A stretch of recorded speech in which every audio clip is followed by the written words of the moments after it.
politik adalah sebab diturunkan ayat ini. Ayat Rasulullah SAW berada memudahkan sembahyang kata-kata takut bahwasanya adalah orang Islam serta Rasulullah pada setengah daripada peperangan,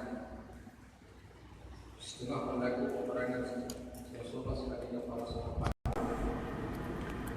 Sembahyang Rasulullah sallallahu alaihi wasallam sembahyang zuhur atas jalan adab, atas jalan biasa, macam semaya ni.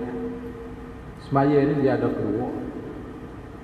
Kalau kita duduk rumah biasa, semata kita semaya zuhur 4 rakaat. Bila kita musafir, diharuskan kita buat zuhur 2. Bahkan boleh kita jamak asar dalam waktu zuhur pun boleh, jamak takdim, ataupun kita jamakkan takhirkan zuhur dalam waktu asar boleh juga. Halat satu lagi masalah semaya ni, kadang-kadang boleh kita tinggalkan rukun semaya setengahnya, iaitulah kita semaya dalam peperangan. Maka semaya dalam peperangan ni boleh kita tinggal rokok, ada setengah halat, bukan semua dah. Waktu dah iltiham, waktu dah jadi bersedaging oleh peperangan, maka semayalah jihad mana tinggal kiblat pun boleh, tengah jalan pun boleh. Itu ada satu tajuk bab khas untuk solat syiddatul khawfi. Kemudian Allah Ta'ala turunkan ayat ini. Setengah daripadanya berlaku peperangan Rasulullah sekali dengan sahabat-sahabatnya pada musyrikin, dan adalah musyrikun hampir dengan mereka itu. Para musyrikin Quraisy hampir dengan Rasulullah dan juga sahabat-sahabat. Mereka ni melihat akan muslimin, melihat ia akan muslimin, maknanya ia tak jauh sana. Jadi kalaulah jauh kita tak nampak pun. Dan manakala selesai mereka itu daripada sembahyang, bila Rasulullah serta sahabatnya sudah daripada melakukan ibadat salatnya, kata setengah musyrikin, jikalau kamu kerompok atas mereka itu di dalam sembahyang mereka, nascaya mengenal kamu akan mereka itu. Di kalangan setengahnya ada keluarkan pengesuran, kalau kita serang dan kita hujum masa Rasulullah tengah duduk solat dan sahabat-sahabatnya, maka bolehlah kita bunuh mereka, kata di kalangan setengah musyrikin. Maka berkata setengah yang lain pula, kata di kalangan musyrikin juga, bahwasanya bagi mereka itu Nabi dan sahabat-sahabatnya kemudian daripada semaya ini dan lebih kasih kepada mereka daripada bapa mereka lagi. Nisbah kepada Rasulullah dan para sahabat ni iktibar kasih, walaupun kita kata ibu bapa masih ada ke, maka semaya ni lebih kasih pada ibu bapa lagi. Maknanya satu ibadat Allah Ta'ala fardukan di atas Nabi kita ni. Semaya satu ibadat yang paling kasih nisbah kepada Rasulullah dan juga sahabat-sahabatnya. Dan daripada anak-anaknya, yakni dikehendakinya mereka itu semayang asar, maka turun Jibril alaihi salam atas Rasulullah dengan kaifiat, dengan sembahyang kaifiat syiddatul khawfi, cara semaya di dalam peperangan. Jadi sebelum pada tu semaya biasa, lalu tu Allah Ta'ala wahyu kepada malaikat Jibril melalui Jibril wahyu kepada Nabi kita, turunkan ayat hafizu ala salawati was salatul wusta. Dan juga Allah Ta'ala turunkan kaifiat cara-cara semaya syiddatul khawfi. Salat syiddatul khawfi ada banyak cara semaya dalam peperangan. Kadang-kadang saf pertama semayang, saf yang kedua tu menunggukan seteru. Bila sudah saf pertama, saf yang kedua bakit semayang pula, imam tula ya. Tak. Cara dia banyaklah, cara-cara hak dilakukan oleh Rasulullah. Mungkin dalam kitab ni kalau tak sebut, dalam kitab fiqh lain-lain lagi dia akan sebut babu salati syiddatil khawfi. Jadi satu bab tajuk khas untuk dia. Maka tiliklah olehmu betapa kelebihan sembahyang asar, dan nyatanya hingga mengetahui segala musyrikin kelebihannya. Jadi sebagai dalil menunjukkan bahawasanya murad dengan salatul wusta di situ iaitulah kepada salat asar, bukan sembahyang zuhur seperti dikatakan setengah ulama, bukan sembahyang isya, walaupun mereka yang mengatakan zuhur ada seperti yang disebut lepas maridah. Dan lagi firman Allah Ta'ala, akan satu kita baca sikit. Para ulama berittifaq di atas disyaratkan salat syiddatul khawfi. Dan mungkin sembahyang ini dalam seumur hidup seseorang tak pernah melakukannya. Tak. Tapi mungkin satu hari kita boleh melaksanakan sembahyang di dalam peperangan. Cara sembahyang, makna yang penting kita kena belajar juga bab sembahyang ketika peperangan. Kalau tak berlaku, mungkin nak berlaku bila lagi, wallahu a'lam. Kerana firman Allah Ta'ala, fa iza kunta fihim fa aqamta lahumus salah faltakum ta'ifatum minhum ma'ak وَلْيَأْخُذُوا أَسْلِحَتَهُمْ فَإِذَا سَجَدُوا فَلْيَكُونُوا مِنْ وَرَائِكُمْ وَلْتَأْتِ طَائِفَةٌ أُخْرَى لَمْ يُصَلُّوا فَلْيُصَلُّوا مَعَكَ وَلْيَأْخُذُوا حِذْرَهُمْ وَأَسْلِحَتَهُمْ وَدَّ الَّذِينَ كَفَرُوا لَوْ تَغْفُلُونَ عَنْ أَسْلِحَتِكُمْ وَأَمْتِعَتِكُمْ فَيَمِيلُونَ عَلَيْكُمْ مَيْلَةً وَاحِدَةً وَلَا جُنَاحَ عَلَيْكُمْ إِنْ كَانَ بِكُمْ أَذًى مِّن مَّطَرٍ أَوْ كُنتُم مَّرْضَىٰ أَن تَضَعُوا أَسْلِحَتَكُمْ وَخُذُوا حِذْرَكُمْ إِنَّ اللَّهَ أَعَدَّ لِلْكَافِرِينَ عَذَابًا مُهِينًا. Suratul Nisa, panjang sangat ayatnya. Dan apabila engkau wahai Muhammad berada dalam kalangan mereka semasa perang, lalu engkau mendirikan salat dengan menjadi imam mereka, maka hendaklah segolongan dari mereka berdiri mengerjakan salat bersama-samamu. Satu-satu untuk berdiri salat jemaah sekali dengan Rasulullah. Dan hendaklah mereka menyenangkan senjata masing-masing. Ada senjata, tak senjata. Dan masa dulu pedang ke anak-anak. Kemudian apabila mereka telah sujud, maka hendaklah mereka berulur ke belakang untuk menjaga musuh. Dan hendaklah datang pula puak yang lain, mana yang kedua, satu kelompok puak jemaah yang kedua yang belum bersalat kerana menjaga musuh. Maka hendak mereka bersalat berjemaah bersama-samamu. Jadi imam tula lah. Kita buat satu jemaah tu, satu kali jemaah salat tu dua jemaah. Sah pertama, sah yang kedua.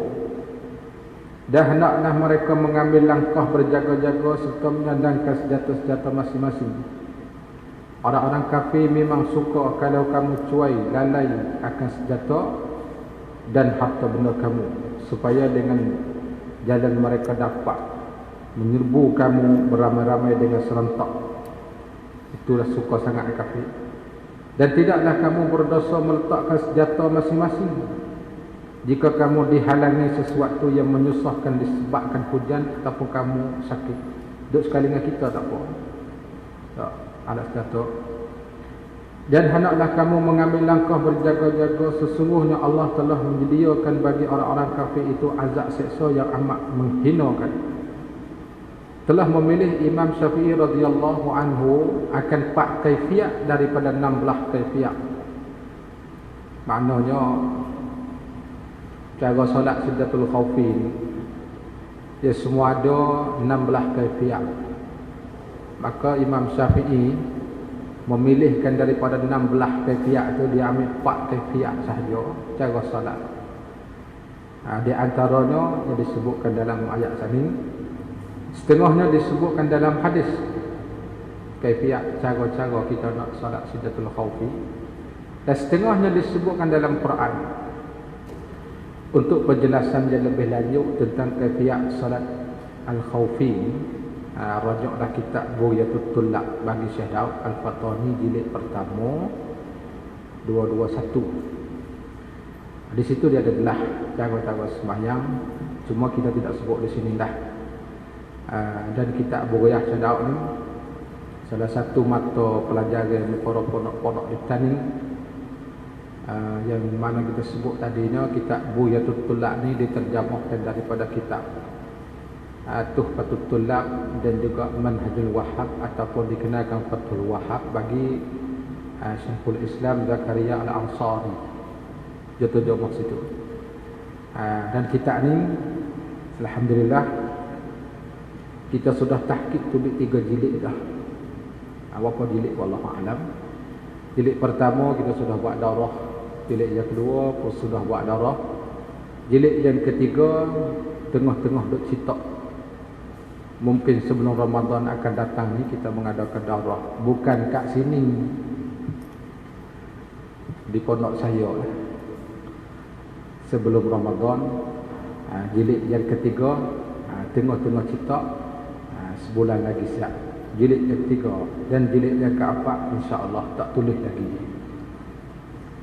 Syarah Bughyah satu jilid 650 safhah, hampir 700 safhah. Satu jilid tebal lagi. Barangkali ada kat luar tu 1 dengan 2 je safhah. Tak, apa sikit dah. 1 dengan 2, 3 tak ada lagi, tak siap lagi. Dalam kitab Bughyah Syekh Daud ni dia ada jelas tentang bab solat Siddatul Khawfi. Kita buka sana, kita mengajilah kitab insya-Allah taala. Kalau ada umur panjang lagi insya-Allah lain kali dah darah kat sini insya-Allah taala. Doakan kita masuk ke kitab. Dan lagi firman Allah taala, munibina ilaihi wattaquhu wa aqimus salata wa la takunu minal musyrikin. Kembali kamu hai segala mukminin kepada Allah, takutlah akan Allah dan dirikan olehmu akan sembahyang, dan jangan ada kamu daripada orang musyrikin. Imam Ibnu Katsir di bawah mentafsirkan ayat ini dengan katanya, ay bal minal muwahhidin al mukhlisin lahul ibadata la yuriduna biha siwahu. Letak kaki di bawah kan.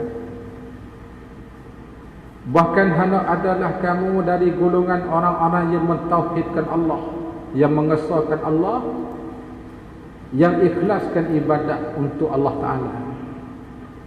Mereka tidak menghendaki dengan ibadat itu selain daripada Allah. Itu disebutkan oleh Ibnu Katsir tentang ayat munibina ilaihi di atas tadi. Kita bukalah kitab-kitab lain lagi. Imam Qurtubi dalam tafsirnya Ayatul Ahkam, Al-Jami' di Ahkam, apa ni, Jami'ul Ahkam, Ahkamul Quran, berkata pada ayat wa aqimus shalah wa la takunu minal musyrikin, itu Allah Taala menyatakan bahawa ibadat itu tiada memberi manfaat kecuali serta ikhlas. Ini yang penting sekali. Masalah amal ibadat kita buat hari ini, semua segala ibadat kita pada Allah tak dapat memberi manfaat, tak dapat faedah kalau kita tidak ada ikhlas dalam hati.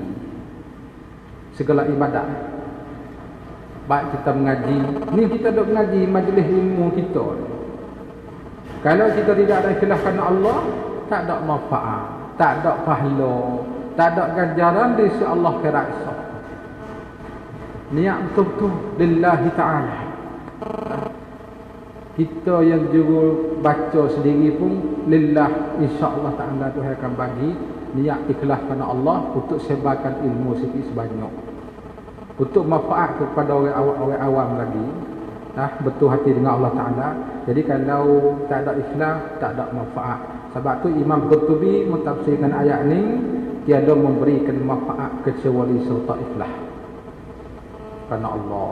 Ngaji untuk kita nak menghilangkan daripada kejahilan, belajar untuk nak perbetulkan ibadat kita dengan Allah. Itu yang penting sekali. Dan makna inabah, atas pula, atas bawah, tadi pening mata.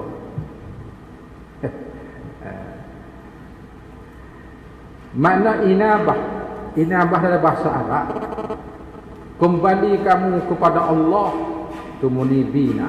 Inabah yang mafhum daripada munibina pada ayat ini, kembali pada Allah. Dan takwahu, pada kata wattaquhu, takut akan Allah. Dan arti iqamatis salah pada firman Allah wa aqimus salah, iaitu mendatang dengan dia atas wajah yang disuruh oleh Allah.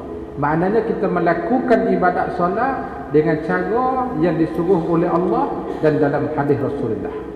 Artinya cukup dengan rukun-rukun sembahyang, cukup dengan syarat-syarat sembahyang yang kita akan jelas depan lagi insya-Allah siapa tu. Rukun solat, arkan dan syarat-syarat dan adabuhu, sunat-sunat solat akan jelas sesuatu situ.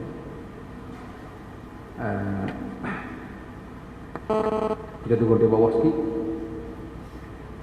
Tak wayak dah, kalau tak turun. Wayak dulu baru turun. Dah. Para ulama telah ikhtilaf tentang makna munibina ilaihi yang disebutkan pada ayat sana.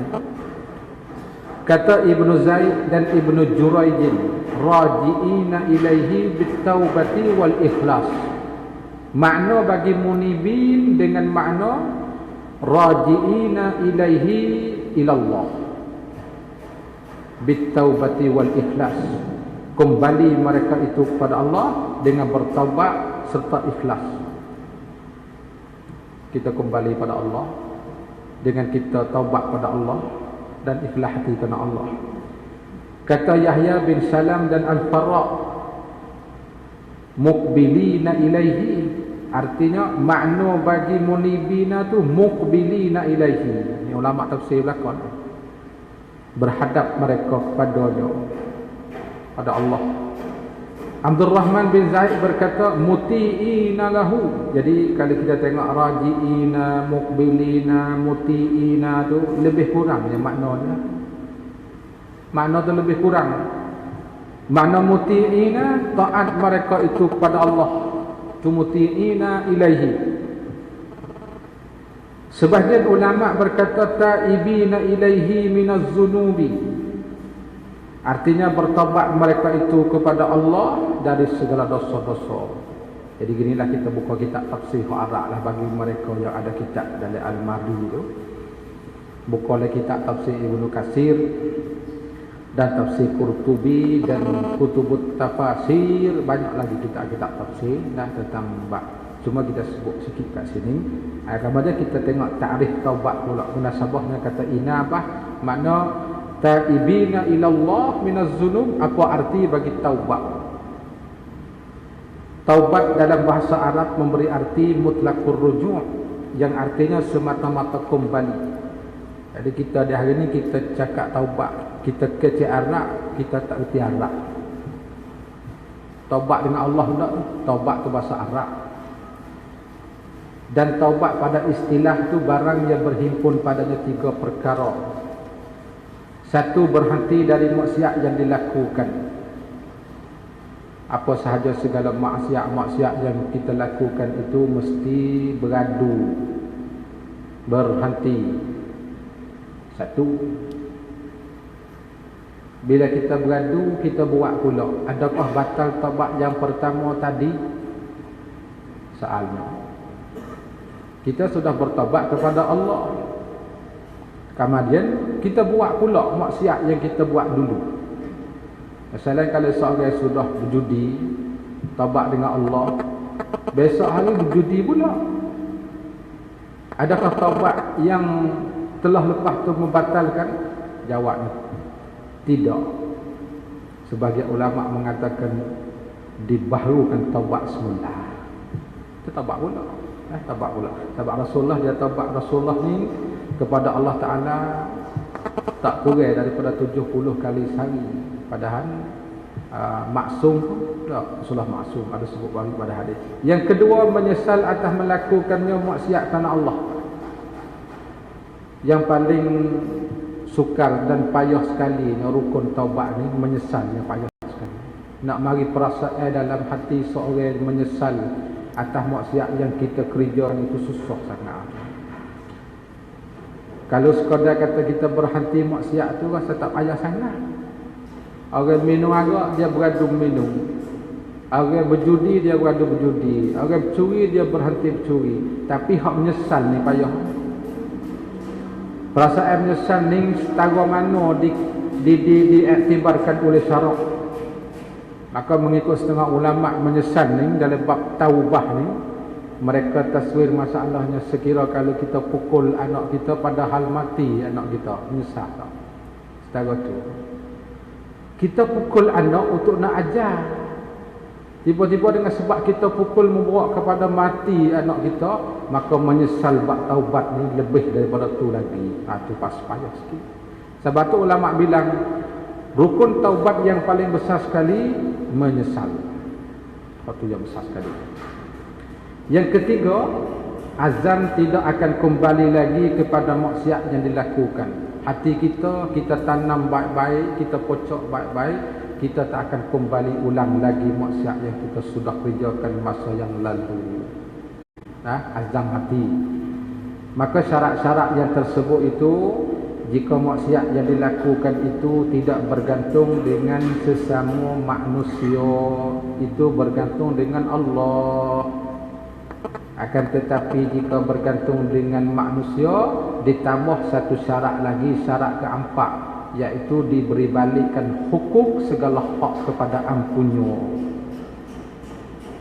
Maknanya kalau deraka kita dengan Allah, dengan hak Allah Ta'ala, 3 syarat tak.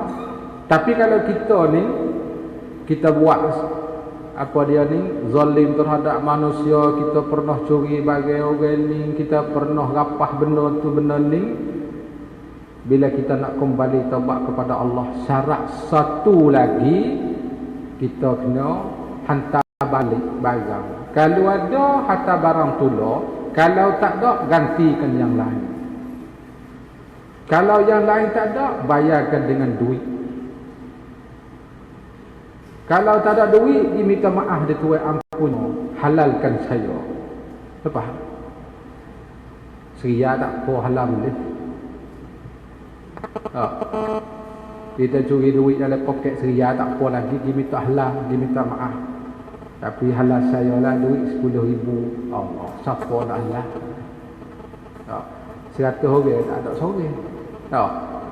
Masa-masa muda dulu kita pernah curi wahnyo, kita panggil wahnyo katanya pelakor. Nyo muda. Masa duk pondok curi nyo muda tok guru. Kita kata tak. Bila kita tua mari kita nak taubat dengan Allah, kita nak ganti nyo muda, makan habislah. Diminta halal, minta maaf. Kalau tok guru nak duit 1 biji 2 riyal, bayar. Baru lepas. Tak, kita misal. Maknanya segala hukum bila bergantung dengan sesama anak Adam ni, dia jadi ghamid. Ghamid mana payah sikit dia panggil. Jadi payah sikit. Ataupun mendapatkan bara'ah, mana kelepasan dari. Ni kita pergi minta halal. Dengan tafsili pada mazhab Syafi'i. Allah, payah sikit ni. Masalah kita nak minta halal dengan secara tafsili mazhab kita ni satu persatu. Waktu susah sikit. Masalah kita kata kita pernah mengupak satu orang, kita pernah mengupak. Jadi mengumpak tu satu maksiat yang bergantung dengan sesama anak Adam. Kemudian kita nak kembali taubat kepada Allah, kita kena pergi minta maaf. Kalau kita pergi minta maaf semacam sebuah hari raya 2 kali setahun, maaf saya ni mazhab Syafi'i tak jadi. kena tafsil, kena royak satu persatu. Bulan lalu aku mengupak kok umum 2 kali. Kecek kapung. 2 bulan lepas aku curi telur mung sengapik. Lagi. Kena tafsir satu persatu. Itu mazhab Syafi'i. Kalau sekadar kata minta maaf hari, selamat gaya, salah sikit sebanyak, silap salah maaf ampun. Apa kesalahan dia? Kalau bergantung dengan anak Adam, wajib tafsili mazhab Syafi'i, dan dengan ijmali pada pendapat fuqaha Malikiyah, minta secara umum kesalahan aku terhadap kau ni, minta maaf semua. Baru boleh tambah. Nah, itu di antara rukun-rukun taubat dia panggil. Habis kata dan panjang lagi itu kita nak atas pula. Dan lagi firman Allah Ta'ala, qad aflahal mu'minun alladzina hum fi salatihim khashi'un. Tengok akhir ayat firman Allah Ta'ala, walladzina hum ala salawatihim yuhafizun. Di celah-celah tu dia ada lagi beberapa ayat. Di bawah tu kita takluk dah ayat di celah-celah tu.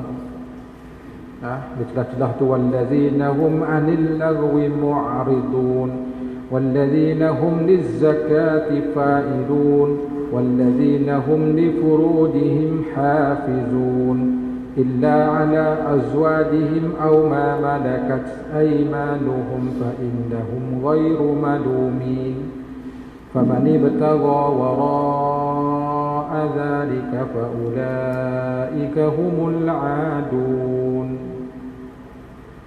walladzina hum li amanatihim wa ahdihim ra'un. Baru sampai di ayat walladzina hum 'ala salawatihim yuhafizuna.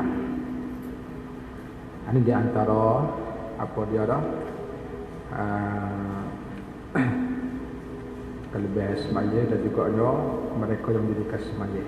Ayat ini, soalnya telah dapat kemenangan segala orang yang mukminun, iaitu orang yang ada mereka itu khusyuk, yang tetap anggotanya tak kalah sembahyang hingga akhir firman-Nya, dan segala yang adalah atas sembahyang mereka itu memelihara. Orang yang menjagakan salat, menjagakan rupa-rupa salat dan menjagakan syarat-syarat salat.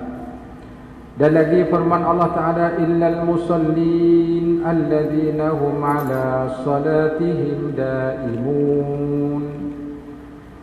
Melainkan orang-orang yang sembahyang yang atas mereka itu yang berkekalan memeliharakan dia. Ke satu turun di bawah sikit. Dari ayat tersebut Allah Ta'ala memberi peringatan kepada segala tabiat manusia dan bersifat mereka dengan geluh gesah dan terkejut dan menegah. Itu asal dia, yang berhimpunkan segala usul akhlak yang dicelakan oleh syarak. Itu tabiat manusia. Kemudian Allah Ta'ala mengistisnakan orang-orang mukmin yang beramal amalan yang salih. Illa kalau kita mengaji dalam nahwu, illa ada tulis istisna, mengeluarkan,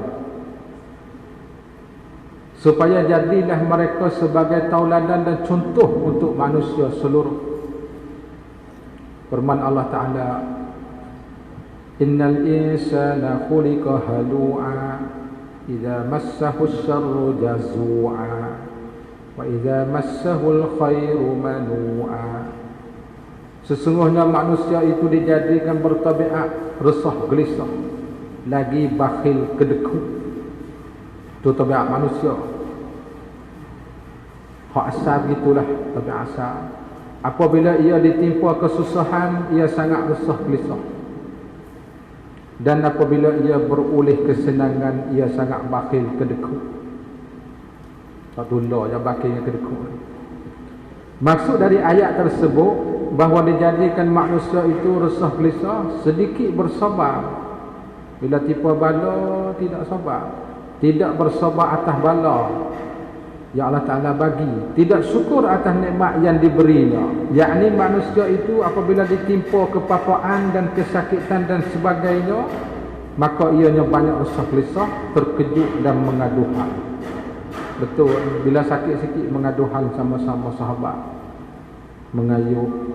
Akan tetapi apabila ia beroleh kesenangan dari kekayaan, pangkat, kekuatan, kesihatan dan sebagainya, maka ianya banyak menegah dan menahan dan bakhil atas yang lain daripada. Ini maksud ayat tadi. Kita buka letak tafsir Dr. Wahbah Zuhaili rahimahullah ta'ala, tafsir mulia lah. Maka disisna yakni dikeluarkan muka di sana. Tak habis lagi di bawah tu, di sana ada sikit lagi. Di bawah di sana. Pengertian ayat tersebut bahawa manusia itu bersifat dengan sifat-sifat kecelaan, kecuali mereka yang diberi taufik dan hidayah pada jalan yang kebaikan. Mereka ialah orang-orang yang menunaikan solat dan memelihara waktu. Itu orang yang dapat hidayah, diberi taufik oleh Allah. Orang yang menunaikan solat dan memeliharakan waktu, wajibat, segala yang wajib. Tidak tinggal mereka satu waktu pun. Tidak sunyi mereka sewaktu pada faraid, segala fardu-fardu dan sunat-sunat. Sunan tu bahasa Arab, jamak sunan, segala sunat.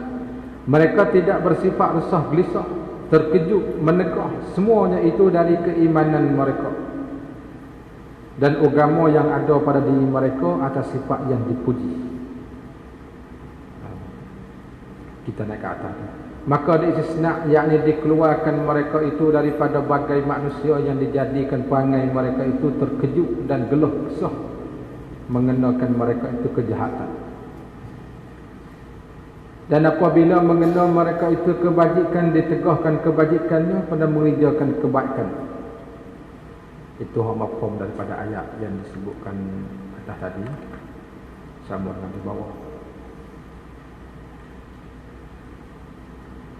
Maka seperti bahawa Allah Subhanahu wa taala berfirman, bahwasanya orang yang sembahyang itu atas sebenarnya tiada mereka itu daripada yang geluh gesah dan terkejut. Orang yang betul-betul semaya kerana Allah dan betul dengan rukun syarat, apabila menyentuh mereka itu kejahatan, bila mari ke papaan dan kesusahan, tak ada bahasa resah gelisah, teruskan semaya ibadat pada Allah dan tidak memegang kebajikan bagi, tidak menahan kebaikan pun dia buat. Orang yang ibadat semaya, apabila datang kebajikan baginya, tetapi ia menafkahkan atas keredaan Allah Subhanahu wa taala.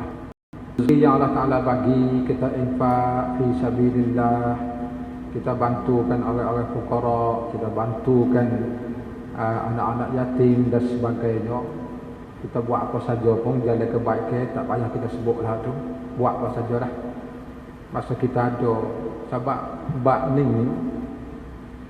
kita nak harap siapa lagi kalau kita tak buat masa kita hidup. Cuba kita fikir dan renung baik-baik. Masa kita duk gagah, masa kita tengah duk sihat, tubuh kita duk kuat, apa saja kita nak buat, kita buat bab kebaikan. Baik kita ibadat pada Allah segi batiniyah, tak baik segi bab zahiri, baik segi kita infak, kita tabarru'at, kita buat sendiri. Apa Allah Ta'ala bagi itu sama antara, kalau guna betul dengan cara, alhamdulillah. Tak. Tapi kalau kita guna tak betul dengan cara, atau itu juga akan diazab oleh Allah Ta'ala. Kita yang kena azab. Sebab masa kita masih hidup kita buat. Nanti kita nak harap kepada anak-anak kita tolong buat bila kita mati dah tu, dia persen tak banyak sangat. Persen tak banyak. Wasiat ke anak, bila ayah mati kena bagi ke surah masjid ni sikit-sikit. Tapi bila kita mati tak bagi juga. Itu cepatnya kita. Itu segi bab infak lah bagi orang yang Allah Ta'ala bagi rezeki. Kita jangan bersifat sama sekali dengan yang disebutkan pada ayat yang telah lalu, bakhil tadi. Kita buat sudah, sekadar kita mampu, tak sikit-sikit kita tak masalah, buat. Itu salah satunya untuk dapat kemenangan kita di akhirat esok. Solat itu menegahkan daripada fahsyat dan mungkar. Dengan sebab seorang melakukan ibadat solat ni, segala benda fahsyat dan mungkar dapat mencegahkan ibadat semaya kita daripada tersebut. Dan lagi pula kerana bahawa sembahyang yang sebenarnya itu menegahkan daripada fahsyat dan mungkar. Bila kita semaya benda fahsyat, semaya yang mencegahkan. Kadang-kadang jatuh soalan juga ni, saya semaya dah, tapi masih duk buat lagi. Tak. Saya semaya, saya puasa, tapi maksiat tak beradu-adu. Sebab apa? Sebab apa situ? Tengok. Di bawah tu kita ada taklid sikit. Apakah pengertian dan arti solat itu? Menegah dari fahsyat dan mungkar. Sedangkan kebanyakan orang-orang bersolat itu tidak dapat menegahkan dari perkara fahsyat dan mungkar. Apa maksudnya? Kita ada sembahyang hari-hari pun, kita tak dapat meninggalkan maksiat fahsyat setengah tu masih terbuat lagi. Apa maksud? Inna salata tanha 'anil fahsya'i wal munkar. Maksudnya tidak menyuruh dengan ma'ruf, malahan pula mereka bersifat dengan akhlak yang jahat, karuk, keji pada cakapan, ketiadaan betul pada muamalah serta orang lain. Apakah jawapannya? Bila timbul soalan semacam itu, kita nak jawab macam mana? Jawabnya, mereka tidak mendirikan solatnya atas wajah dan kaifiat yang sahih. Tu. Kita sembahyang setiap hari, tapi tak betul dengan wajah syarak. Kadang-kadang kita cukup dengan rukun dengan syarak, tetapi kita kurang di khusyuk. Itu salah satu. Kan semaya ni iktibas rukun syarak tu sah, tapi bila seorang tidak ada khusyuk dalam ibadat semaya, seolah kata sembahyang tidak ada ruh. Tidak ada ruh. Sebab itulah semaya seorang tak dapat mencegahkan daripada fahsyat dan mungkar. Di hari ni kita duduk tangga ni, kebanyakan orang awam semacam kita hari ni lah, kita duduk tengok ibadat solat kita ni, kita nak yakin 100%, wasa tak berapa yakin lagi, kata sah setengah. Sebab kita tak erti dengan rukunnya. Rukun sembahyang 13 kita tak jelas. Di antara rukun bab niat, bab takbir, bab Fatihah dan banyak lagi rukun-rukun af'al. Situ pun kita dah terdekat dah. Tak, apakah lagi bab khusyuk? Sebab tu semaya kita di hari ini tak dapat mengesankan seorang daripada melakukan maksiat. Sembahyang tapi maksiat ada buat gitu. Sembahyang, tapi maksiat tak beradu, bertewah dengan maksiat. Dah. Itu di antara sebab dia. Dengan wajah dan kaifiat yang sahih yang datang daripada Rasulullah. Cara Nabi semaya, cara kita lain. Tahu sangat tak? Jauh sangat dari situ. Dan yang disuruh dan mengajarkan para sahabat, mereka memaling dari belajar tentang hukum solat setengah. Ini tak apalah, berapa cokoh saja. Berapa puluh orang saja.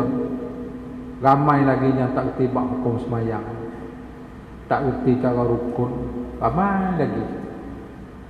Kalau kita suruh bila rukun pun nak bila tak boleh.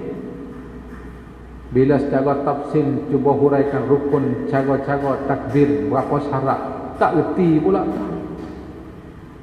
Semaya sebagai semaya tiruan. Orang semaya, kita semaya. Semaya itu tak dapat mencegahkan fahsyat dan mungkar. Dan kita usaha insya-Allah. Dan kita mengaji ni kita ada usaha. Hanya mereka semata-mata melakukan harakat dan gerak-geri yang zahir sahaja. Rokok, sujud. Hakikat rokok tak tahu. Tekad sujud pun tak faham, tak erti. Itulah natijah dia. Yang mana mereka taklidkan dengan solatnya itu orang lain daripada orang. Turut semaya tiru dia panggil. Di kalangan kita hak belajar ilmu, alhamdulillah pasal kita dah lalu. Walaupun sembahyang sekian-sekian, ramai lagi kat kampung-kampung yang tak belajar. Kadang-kadang sembahyang pun tak erti. Kadang-kadang sembahyang tu setiap 5 waktu hadir jemaah disuruh dari masjid, tapi sembahyang tak pandai. Tahu kata zuhur 4 rakaat, asar 4 rakaat, tapi dalam juzuk sembahyang tak erti. Takbir mula-mula pun tak betul tu. Itu masalah. Masalah situ sangat. Itu kita buat muskil sebab apa Allah tak bila kita semaya tidak mencegahkan fasad dan muka. Itu salah satu sebab ya. Salah satu sebab. Bahkan kita kata kalau kita sempurna rukun dan syarat dalam semaya kita khusyuk 1% pun tak ada. Sikit sangat. Abang kalau kita tilik ada sebut depan insya-Allah di kalangan sahabat bila dia solat ni dia sembahyang dan di kalangan para tabi'in siapakah burung mari hejak tak kepala tak kata orang. Ada sebut depan. Burung terkuasai kata tunggu kayu. Rupa-rupa kena manusia duk ibadat solat. Kita burung lari. Oish, nak takat aku kan ni? Padahal kita duk sembahyang. Burung takut. Bergerak kata bergerak kan ni. Mata tu hitam ke langit kata. Hitam ke urai kata. Tak. Bah mana sifat kita nak kosong. Sama-sama kita beki dan kita islah insya-Allah bang.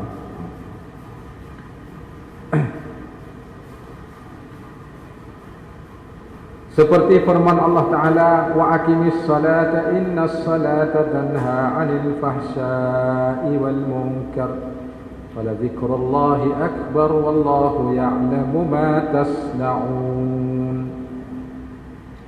Dan dirikan olehmu akan sembahyang, bahawa sembahyang itu menegah daripada kejahatan dan pekerjaan yang mungkar. Sesungguhnya zikrullah itu terlebih besar. Tapi dia terjemah tak habis itu saudara, kerana wallahu ya'lamu ma tasna'un, dia tidak terjemah. Allah Ta'ala mengetahuikan apa yang kamu lakukan.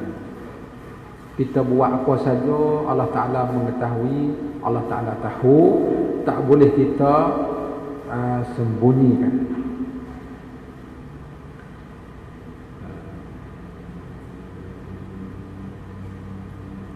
Akan satu turun di bawah.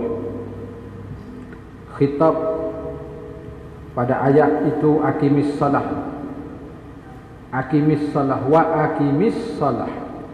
Aqim tu fi'lul amri. Ada adik-adik ngaji nahwu. Aqim fi'il amal ni khitab ke siapa?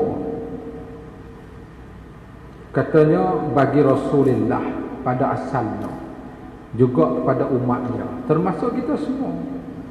Dan makna iqamatus salah yang arti dirikan solat itu, tunaikanlah ibadat solat itu dengan sempurna bacaan. Itu makna aqimis salah. Iqamatus salah ni makna kita tunaikan ibadat solat dengan sempurna bacaan.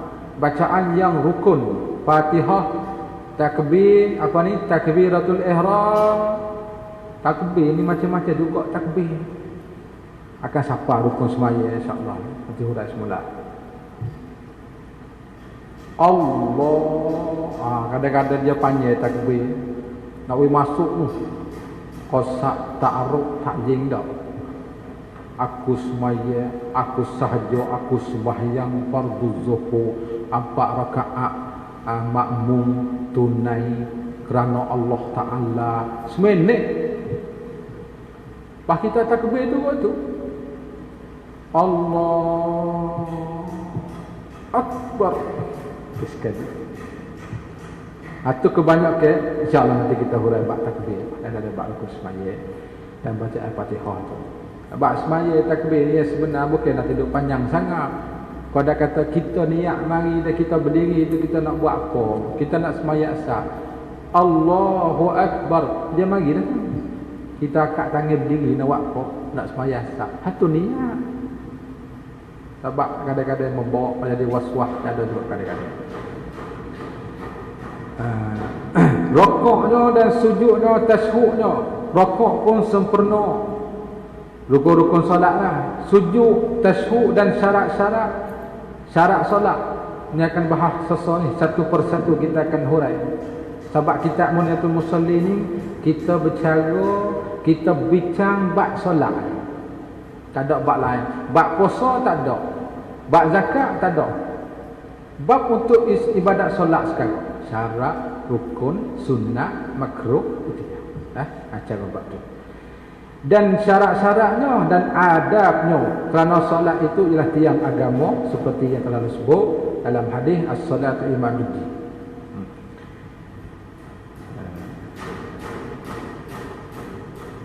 Kedua tu di bawah tu nota kaki dia kata atas tu bahawa sembahyang itu menegahkan daripada kejahatan dan pekerjaan yang mungkar.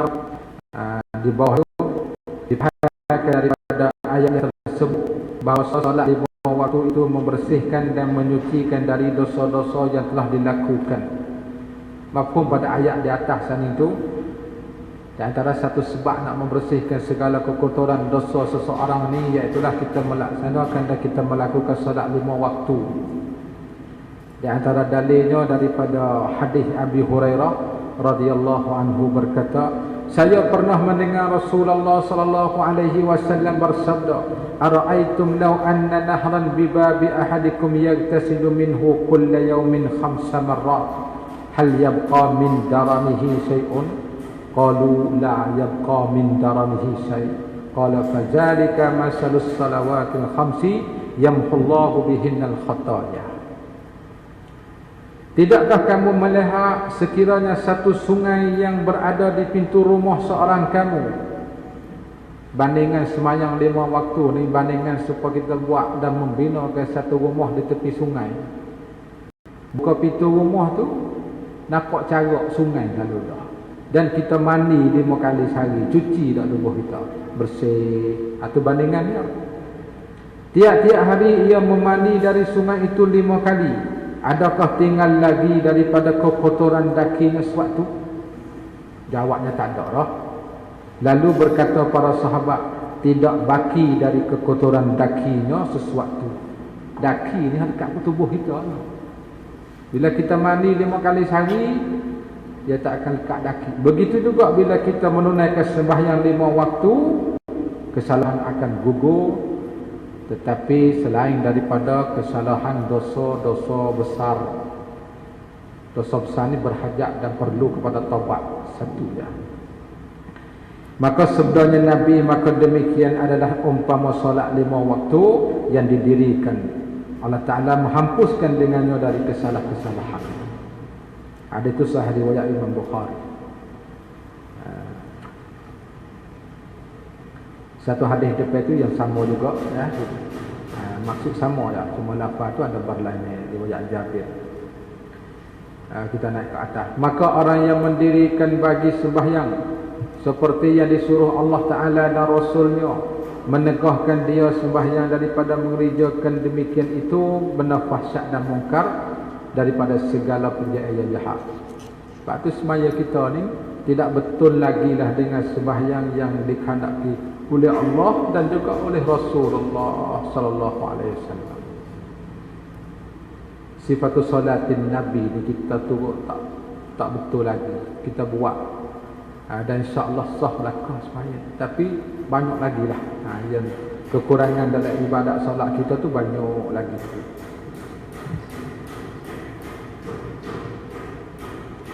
Dan sabda Nabi sallallahu alaihi wasallam, sallu kama raaitumuni usalli. Hadis tu dia panjang lagi. Di bawah kita ada takrib hadis. Kitab yang asal dia tidak takrib hadis tu siapa riwayat. Kemudian bila kita tahqiq tu kita takribkan hadis-hadis. Kita baru hadis tu di bawah tu panjang lagi. Fa iza hadarat as-salatu falyu'azzinnakum ahadukum wal ya'ummakum akhbarukum. Ada itu riwayat Bukhari dan lain. Sembahyanglah kamu seperti barang yang kamu lihat akan daku sembahyang. Kita di hari ini, masalah kita duduk sembahyang hari ini, kita tak pernah melihat pun Rasulullah sembahyang. Kita dengan Rasulullah ni dah jauh sangat dah, 1400 tahun lebih kurang, 1400 lebih. Kemudian kita pun tak pernah melihat Rasulullah. Ayat sallu, hadis sallu kama ra'aitumuni, ini sezaman Nabi khitab kepada orang sezaman dengannya. Iaitulah sallu tu khitab kepada sahabat. Para sahabat, kamu sembahyanglah seperti aku sembahyang, seperti kamu melihat aku sembahyang. Maka kita di hari ini, kita sembahyang seperti mana kita tahu sembahyang Nabi yang disebutkan oleh ulama-ulama, cara-cara sembahyang yang disebutkan oleh hadis-hadis Nabi. Sebab tu di bawah tu akan satu para ulama telah berselisih pendapat tentang makna ru'yah pada hadis tersebut.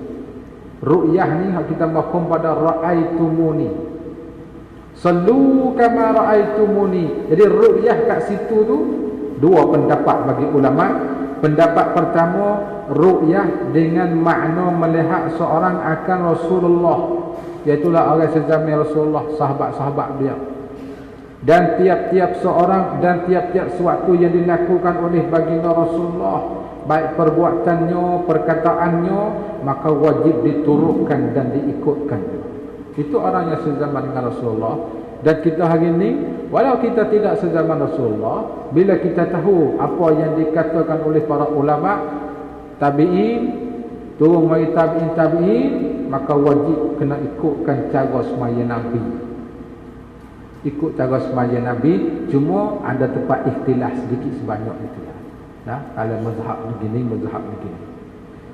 Pendapat yang kedua, ru'yah dengan makna alima dalam bahasa Arab. Ra'a bimakna alima, nampak dengan makna mengetahui. Tak mesti nampak. Bila kata nampak ni, nampak dengan mata. Melihat ni melihat dengan mata. Tapi bila kata dengan makna alima, kita tak nampak dengan mata, tak apa, kita mengetahui cara solat Rasulullah. Ini makna yang kedua. Ini makna yang kedua. Maka makna hadis itu, sallu kama ra'aitumuni, sallu kama alimtumuni usalli. Ini kita takwil, ada pendapat yang kedua. Kamu semayalah seperti mana kamu mengetahui aku semaya. Bila mu tak melihat aku pun, maka kita tahu hari ini cara semaya Rasulullah 1400 tahun lebih ni melalui pewarisan Nabi, tokoh-tokoh ulama yang cerita dalam kitab-kitab mereka. Siapakah kita hari ini? Boleh kita kenal kaifiat cara sembahyang, boleh kita tahu cara rupa-rupa sembahyang. Padahal rupa sembahyang, kalau ulama tak hurai baik kita tak dapat ambil daripada Al-Quran. Kita tak erti cara niat, cara takbiratul ihram, banyak lagi cara-cara dia. Mana yang mana kita ketahui daripada ulama-ulama cerita dalam kitab-kitab mereka, itulah cara semaya Rasulullah. Cuma tempat ikhtilaf, perselisihan di kalangan mereka adalah sikit sebanyak. Yang ni kata sunat, yang ni kata wajib, itu halal. Semaya. Sebab tu ikhtilaf ulama sebagai rahmat untuk umat sekalian, untuk umat semua. Naik ke atas mula, maka hendaklah kita mengikut akan yang dikerjakan oleh Nabi SAW atas jalan yang kita ambil daripada ulama umat ini yang dahulu. Kita cara ulama. Sebab tu hari ni ada setengah tu tak nak pakai ulama banyak. Kita berhajat kepada dua. Satu, kitabullah. Yang kedua, sunnatul Rasulillah. Kita tak pakai ijma' ulama, kias ulama, kita tak pakai. Ada setengah di kalangan mereka tolakkan, ambil dua sahaja. Tak. Kalau sebut dalam Quran, okey. Sebut dalam hadis Nabawi yang sahih, okey. Tapi yang lain kita ketepikan. Ada juga setengah. Sedangkan kita nak tahu cara kaifiat sembahyang, semua pada Rasulullah melalui sahabat, tabi'in, terus sampai kita. Satu-satunya. Jadi kita tak reti juga ni. Tak reti setengah ni. Setengah orang ni maknanya tak perlu kita tengok kitab-kitab ulama, kita semaya Nabi semaya pakai cukup dalam kitab-kitab hadis. Tengok. Padahal kita hari ni bukan kata kita tinggal kitabullah, bukan kata kita tinggal sunnah nabawiyah, bukan kita ambil ijma' sahaja. Semua yang panggil maqasid syariah ataupun usul pak tu kita gunalah sebagai masadir Al-Quran, Al-Hadis, ijma' ulama, kias lagi. Dalam Syiah dia tidak pakai kias. Syiah. Jadi kita sunni pak ni sumber pak dua hukum. Sebab kadang-kadang tidak sebut dalam Quran tapi melalui kias. Tidak sebut dalam hadis tapi melalui kias. Itu kena pakai situ. Itu saya dah kata maka hendak kita mengikutkan yang dikerjakan oleh Nabi. Yang mana Nabi kita buat, kita turutlah. Atau yang dikerjakan oleh Nabi atas jalan yang kita ambil daripada ulama ummah ini yang dahulu dan yang kemudian, seperti yang disebut dalam kitab mereka itu radhiyallahu anhum. Banyakkah kitab-kitab ulama ni? Ulama yang paling banyak sekarang kitabnya ulama Islam, ulama muslimin. Kalau kita nak adu dengan orang agama asing, kalau kita nak adu dengan orang Kristian pun baik, orang Masihi dan Yahudi dan firqah-firqah Yahudi dan juga Buza dan sebagainya, tak ada kitab bagi mereka. Tapi ulama-ulama muslimin, semua kitab-kitab mereka ni banyak. Tak, cuma kita tak kenal. Kita tak kenal. Sebab tu kitab-kitab ni ada Dr. Muhammad Sawah, Syarif Sawah ni masa duk belajar sana. Ada lagi tu Syria. Dia kata kitab-kitab ulama Islam, kitab-kitab tokoh ulama Islam hari ni di negara Islam ada sikit-sikit ya. Nah, semua tu diambil rapah oleh Eropah. Kitab yang masih manuskrip, tulisan tangan, kalau tak silap saya dia duk cerita masa tu saya belajar dengan dia, 1,500,000 tulisan tangan makhtutat masih disimpan di mathaf dan juga museum di Berlin, di Jerman. Dan yang sudah dicipta, sudah dikeluar baru tahqiq semula sikit saja. Sebab jalan ni jatuh pada Islam di Baghdad yang akhir sekali di Utsmaniyah, maka kita akan dipindah kepada Eropah semua. Kitab-kitab yang dia bagi ulama-ulama tahqiq dan takhrij hari ini, kitab berkaitan dengan syariah. Adapun kitab-kitab yang berkaitan dengan di segi kedoktoran macam kitab Imam Ghazali dan falsafah, maka mereka sudah translate jadi satu mata pelajaran dalam UU tempat mereka dah. Nah, pak kitab tu banyak sangat. Kita contoh mudah-mudahlah. Kitab yang kita duk belajar ni baru sangatnya. Syekh Daud Fatani Munyatul Musalli ni lebih kurang 200 tahun. Tapi tak ada satu manuskrip pun di Birmingham ni. Manuskrip di Malaysia paling banyak museum negara. Sebab hilang sana duk sini. Tulisan tangannya makhtutat katanya. Dalam lagi banyak lagi. Sebab tu kita perlu kepada kita ni kena turut jejak langkah ulama-ulama. Kita jangan sama sekali kita melekehkan dan kita membela hinakan para ulama, kerana mereka lah sebagai pewarisan Rasulullah sallallahu alaihi wasallam. Itu seperti yang disebutkan dalam kitab mereka itu radhiyallahu anhum, ialah yang dinamakan, dibilangkan kepada orang yang mendirikan sembahyang, memeliharakan dia.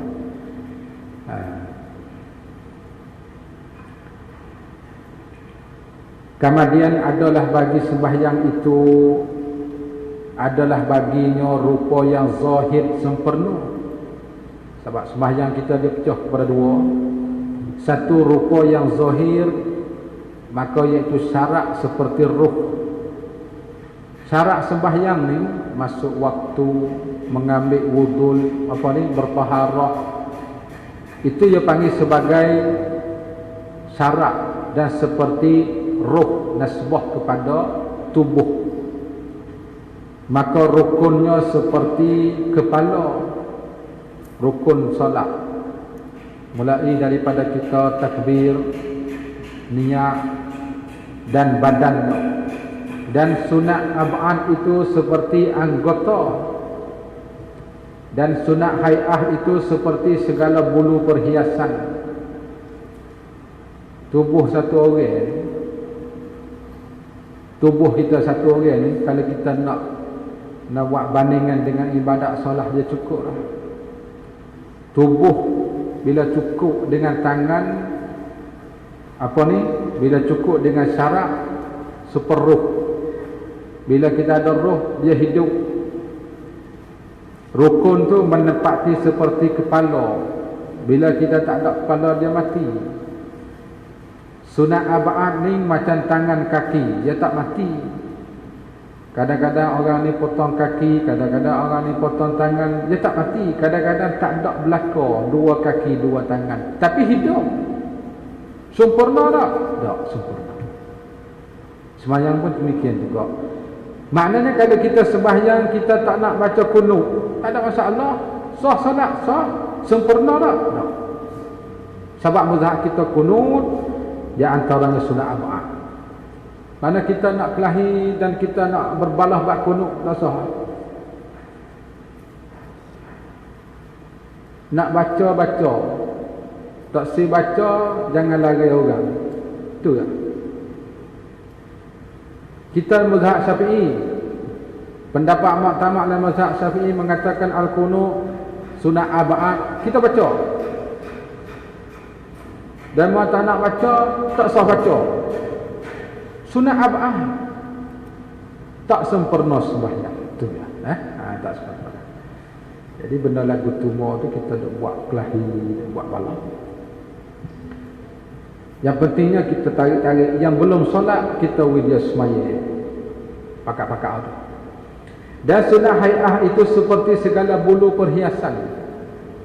Bandingan sunat hai'ah ni, bandingan manusia, kalau tak ada bulu perhiasan, dia tidak comel. Macam kita, kalau tak ada bulu kening, tak ada bulu mata, dia tak comel. Dia patut saming, licing belakang. Comel tak? Rambut pun dia cukur, kening pun dia cukur, misal janggut, licing siapa dengan buah bola. Tak comel. Tak. Dia tak janggut. Sebab tu bulu ni satu perhiasan. Bila kita sembahyang, kita bacalah sunat ab'ad. Segala tasbih dalam rokok, segala tasbih dalam sujud, segala zikir-zikir yang lain lagi dalam tahiyat, apa saja salawat yang Ibrahimiyah, semua sunat ab'ad baca. Sebab kita nak memperhiaskan ibadat kita, nak mencomelkan tubuh kita dengan perhiasan bulu. Tak, itu saja. Rambut, kau tak ada rambut tak comel tak? Orang lelaki pada botak tak comel. Rambut je kena comel. Tak, kita misal ya. Orang nak sempurna. Maknanya dalam bentuk satu orang manusia Allah Ta'ala jadi, cukuplah kalau kita nilai tilik kepada ibadat sembahyang kita. Cukuplah saja.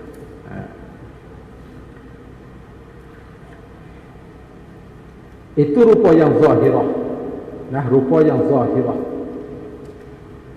Dan ada baginya rupa yang hakikat, yang batin. Ni hak susah sikit, hak batin. Rupa hakikat yang batin ni susah sikit. Hak pasal kena khusyuk, tu susah sikit, ikhlas kerana Allah. Dan tidak sempurna bagi sembahyang dan tiada tamamnya melainkan dengan mendiri dengan keduanya sekali. Ibadat sembahyang kita nak sempurna, kalau zahiriyah saja tak sempurna. Kalau tidak adanya batiniyah, mesti kena dua-dua serentak. Zahiri pun mesti, yang batini pun mesti. Barulah ibadat sembahyang sempurna. Maka ibadat sembahyang hak semacam itulah dapat menegah dan mencegahkan daripada fahsya dan juga benda mungkar. Adapun rukuk yang zahir itu, maka iaitu seperti berdiri dan takbir dan membaca Fatihah, itu rupa yang zahir. Dan rukuk dan i'tidal dan dua sujud dan duduk antara keduanya. Akan siapa penjelasan satu-satu tu depan, insya-Allah akan dia jelas satu. Dan duduk tasyahud dan tahiyat dan salam. Inilah daripada segala rukun yang zahir dan sunan-sunannya dan syarat-syarat. Adapun hakikat yang batin, ini yang paling susah untuk kita. Hakikat yang batin, maka seumpamanya khusyuk. Lepas bagi tadi lah khusyuk semaya, tak susah sangat. Kadang-kadang kita nampak, dia nampak hening, nampak lembut semaya. Dia tak mesti lembut gitu khusyuk ni. Mungkin dia tak gerak nak bakit.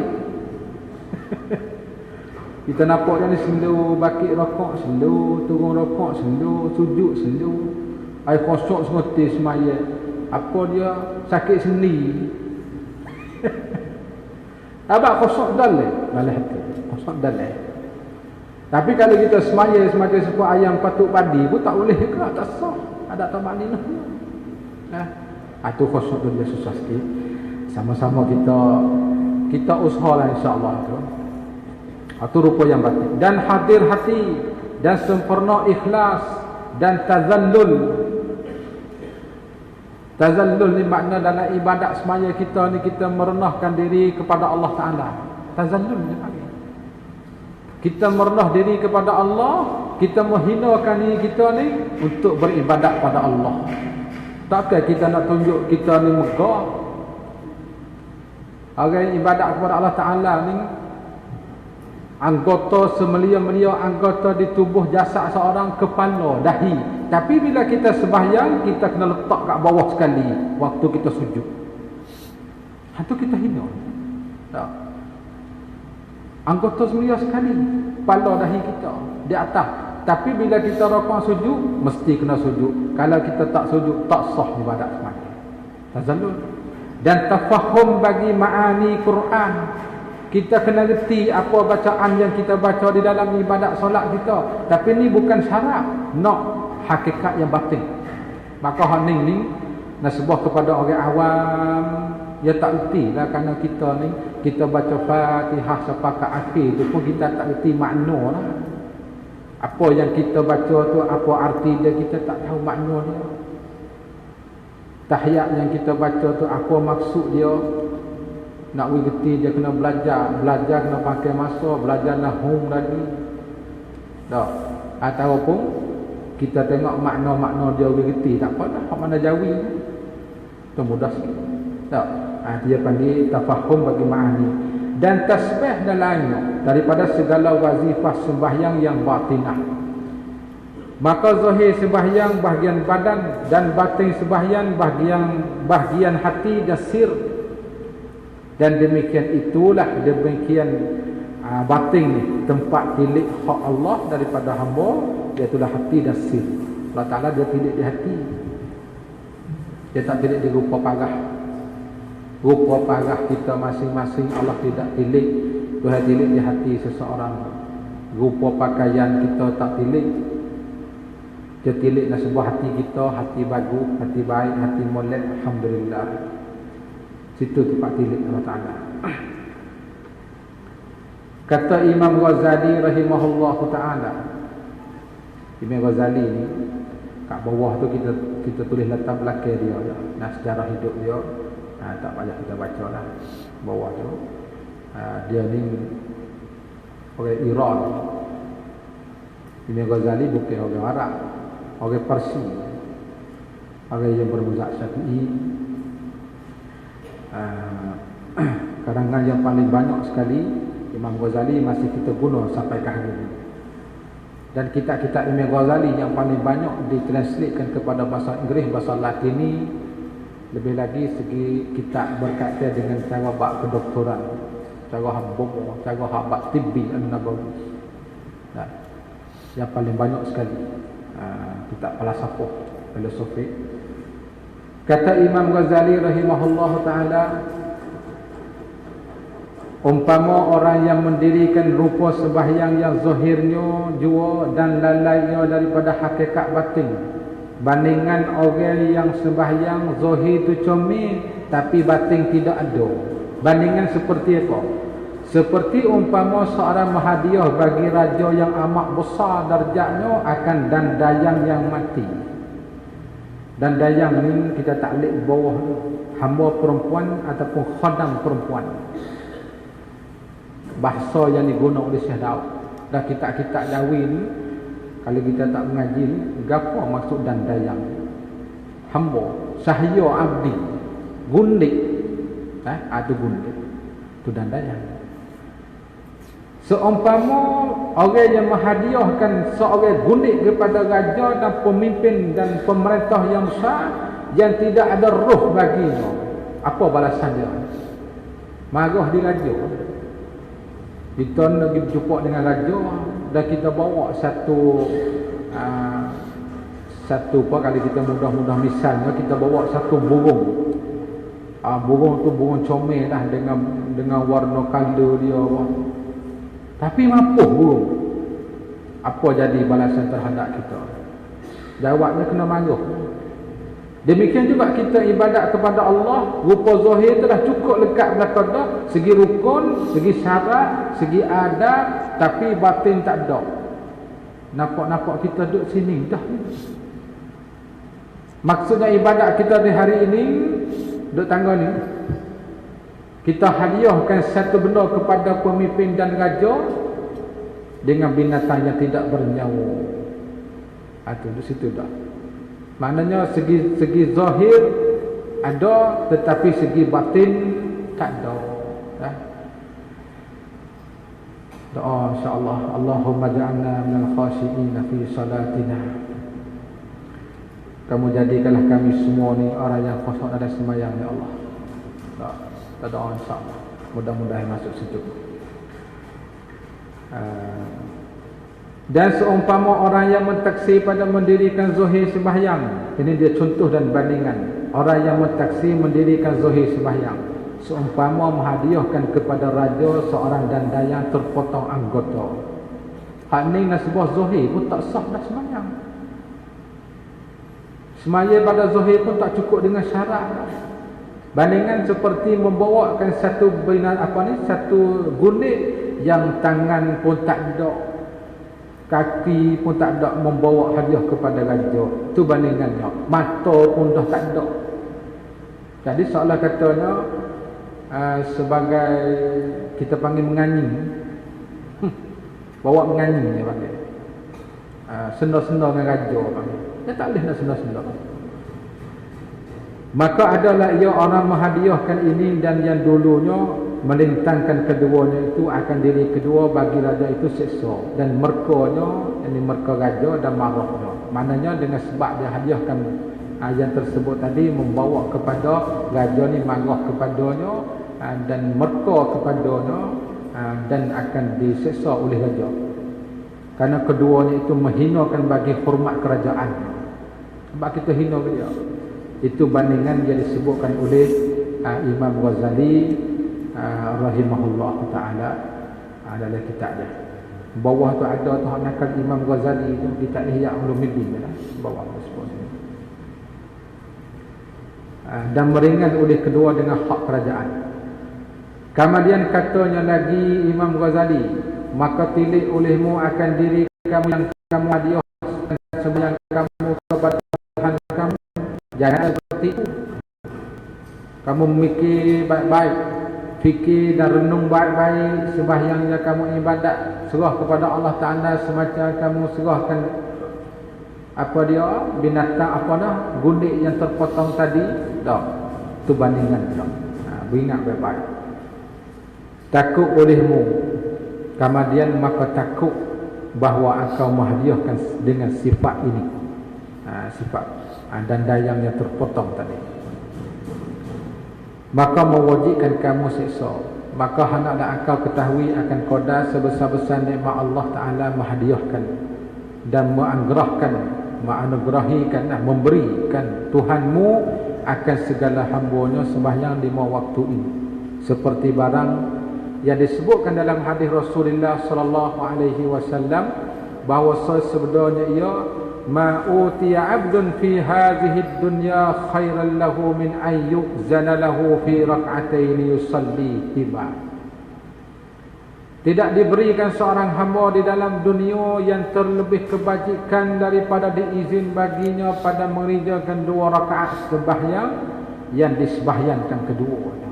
Itu satu anugerah ni Allah Ta'ala beri kepada manusia ni. 2 rakaat ni lebih daripada dunia lagi.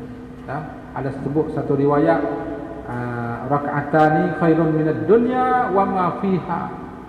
2 rakaat sembahyang yang kita tunduk sujud ni lebih daripada dunia dan isi-isi dunia. Pasal hadis ni ada sebut dekat, insya-Allah sahabat.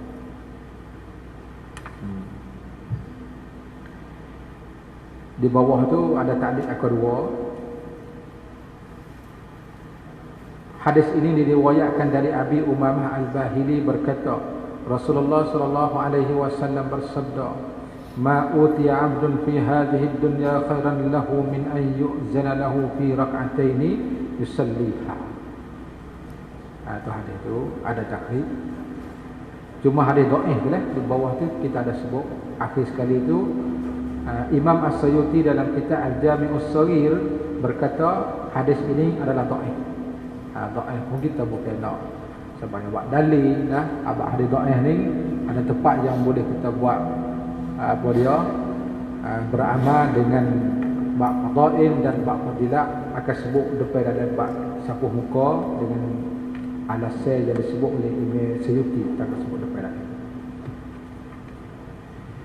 فَفِيهَا يَحْصُلُ لَهُ الْخُلْوَةُ مَعَهُ وَالْإِنْفِرَادُ بِهِ وَالْمُجَالَسَةُ لَهُ وَالْإِنْقِطَاعُ إِلَيْهِ وَفِيهَا تُرْفَعُ عَنْ قُلُوبِهِمُ الْحُجُبُ وَالْأَسْتَارُ وَتَجَلِّي فِيهَا حَقَائِقُ الْأَسْرَارِ وَتَشْرُقُ فِيهَا الْأَنْوَارُ فِيهَا تَكُونُ الْمُنَاجَاةُ وَالْمُصَفَّاتُ وَهِيَ صِلَةٌ بَيْنَ الْعَبْدِ وَبَيْنَ رَبِّهِ عَزَّ وَجَلَّ. Maka padanya pada sembahyang hasillah baginya keluar ia serta Allah. Ibarat dalam semaya kita ni seolah kita bermunajat serta Allah Ta'ala. Keluar ni mana kita sembunyikan diri dan membetulkan dan menghadapkan hati kita dengan Allah. Tu keluar. Dan dapat asing ia dengan dia. Dan dapat sekedudukan baginya. Dan memutuskan dirinya kepada Allah. Dan dapat pada sembahyang itu mengakakkan daripada hati mereka itu akan dinding dan tabir. Tabir itu tirai lah.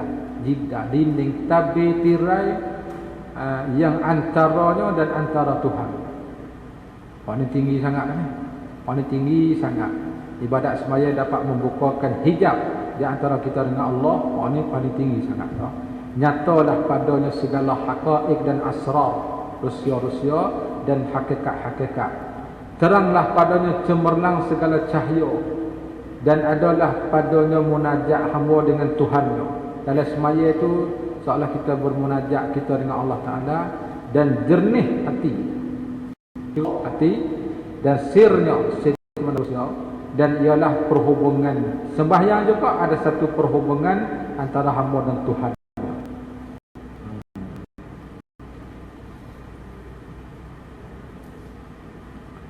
Kata Muhammad bin Ali At-Tirmizi radhiyallahu anhu. Ini bukan Imam Tirmizi. Ini dia panggil Hakim At-Tirmizi. Dalam kitab Nawadul Usul fi Ma'rifati Akhbarir Rasul. Bukan Imam Tirmizi Sahihus Sunan. Bermula sembahyang itu Imaduddin. Tak sebanyak Imaduddin. Ini telah sebut lepas lagi dah. Sebab tu kita ta'liq sikit di bawah. Perkataan Muhammad bin Ali tersebut diambilkan dari hadis Rasulullah, as-salatu imaduddin, faman tarakaha faqad hadamad din. Atau kita nak ambil tadah itu.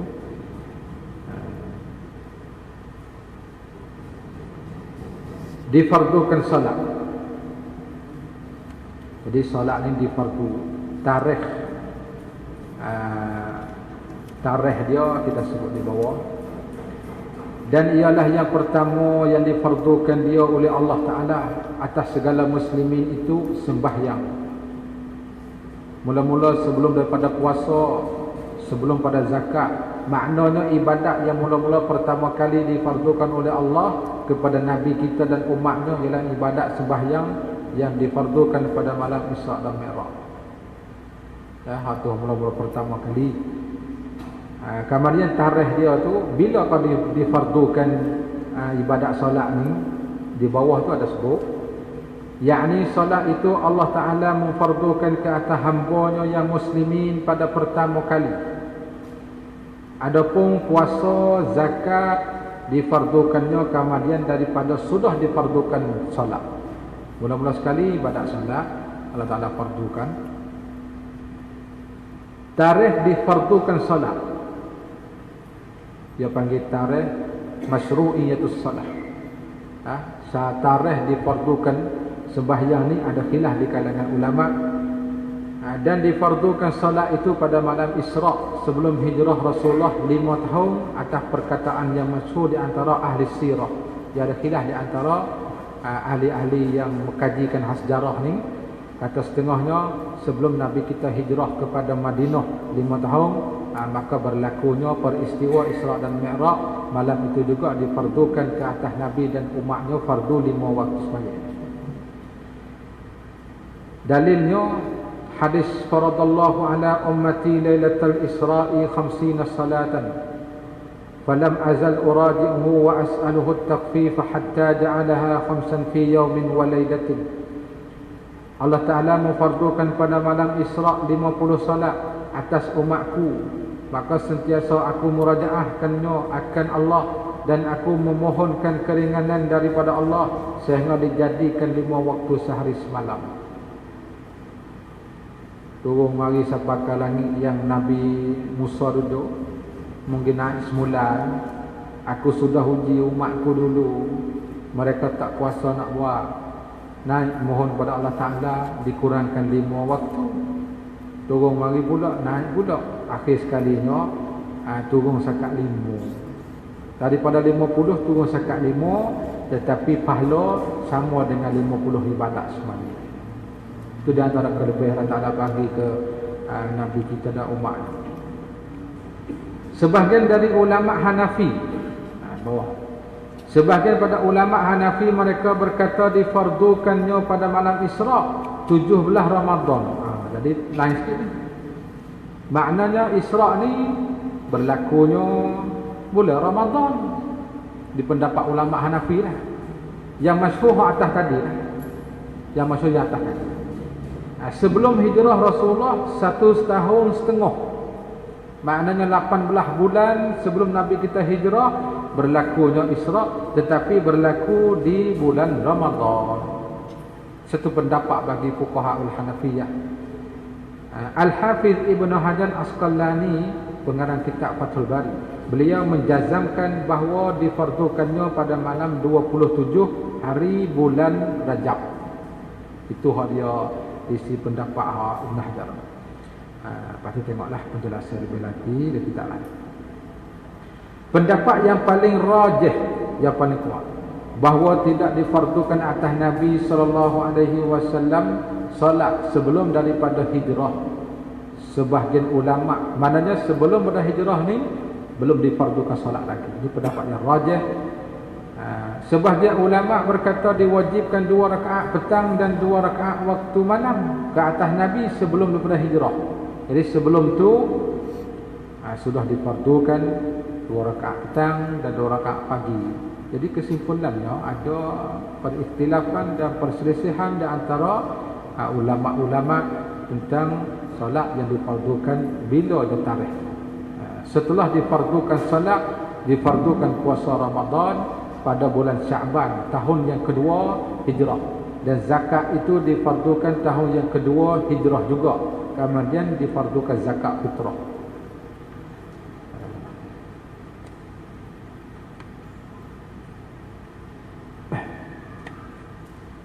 Kita naik ke atas. Bermula sembahyang itu berhadap Allah Ta'ala atas segala hamba-Nya. Bila kita sembahyang, Bila tengah-tengah melakukan ibadat solat ni, Allah Ta'ala sentiasa rahmat metilik kita supaya berhadap segala hamba itu kepada Allah dalam rupa kehambaan dengan keadaan tazallul, mana merendahkan diri, tazallul, dan tasliman, yakni menyerahkan diri kepada Tuhan, bagi Tuhan, dan tabazzulan, yakni menghinakan diri. Dalam ibadat salah cukup tu. Tazallul, taslim, tabazzul, takhaddu'an, khada', takhassu'an dengan khusyuk, taraghuban dengan gemar dan suka untuk ibadat pada Allah. Ini pun payah kita nak cari. Masalah ibadat semaya wasa suka nak buat, dapat lazat kemanisan dan ibadat solat payah sikit. Ada perasaan. Dan tamallukan, yakni dengan rindu dendam dalam hati, rindu kepada ibadat semaya, rindu pada Allah.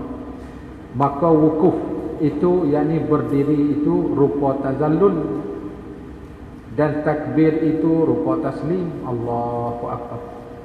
Dan sana dan tilawah rupa tabazzul, dan rakaat itu rupa takhaddu'. Ini dia tersebut dan sebut pula rupa dia.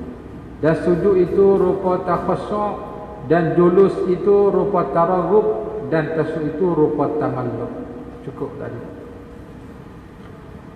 Maka berhadap segala hamba kepada Allah Ta'ala dengan itu sekaliannya, supaya berhadap Allah Subhanahu Wa Ta'ala atas mereka itu dengan tarahum, yakni dengan kasihan belah dan lemah lembutnya Allah, dan berhadap dan terima dan hampirkan kepada.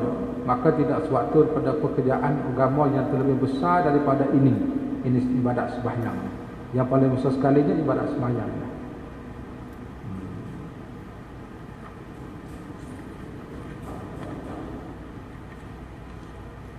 Kita buat sekat dulu insya-Allah. Asal tak masuk lagi, kita buat sekat dulu. Kita sambung selepas maghrib malam. Mana kaya selepas maghrib kita sambung. Allahu a'lam. Bismillahirrahmanirrahim. Allahumma tahil aqbal a'afina wa qurubana wa ja'alna a'malana khalisatan liwajhika. Wa sallallahu ala sayyidina Muhammadin wa ala alihi wa sahbihi wa sallam. Alhamdulillahi rabbil alamin. Assalamualaikum warahmatullahi wabarakatuh.